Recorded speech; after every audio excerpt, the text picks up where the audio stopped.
Shut up.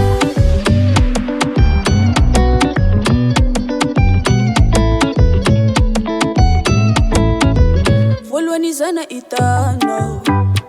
hitako tafona ka faza tia za ty seke ngarikano kanefa mombamombanao mbo tsy hita za ty seke dala satria fahitako anao niafaka maro ke zay nafiako nivolagna fa tia tafivolagna hoe tia izy kofa mety zalenao ninao dia anao ninady antsika miaraka de amizay za masaky mipoera ankilanao za be fiera izy kofa mety zalenao ninao dia anao ninady antsika miaraka de amizay za masaky mipoera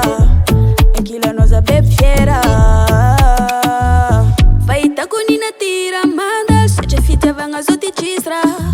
izy koa anao ty lasa mijaly nefa tsy mety ambony moraly nefa tegna tamizany kofa tsy miaritra anao tsy lasa ambony any nefa tamireka ty zao ka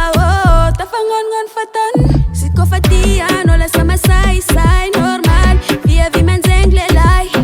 molamola ty fonavy any izy koa anao beza de viavy ndraiky izao magnefa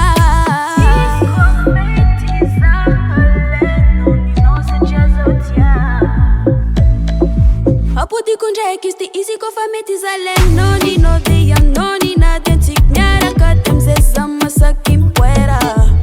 ankilanao za be fiera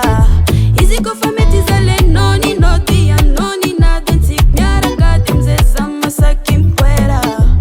ankilanao za be fiera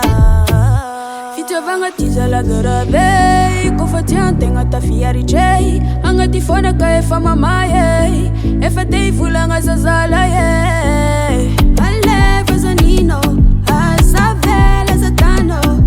zao ty efa ninao mandignira agnaty fonao zao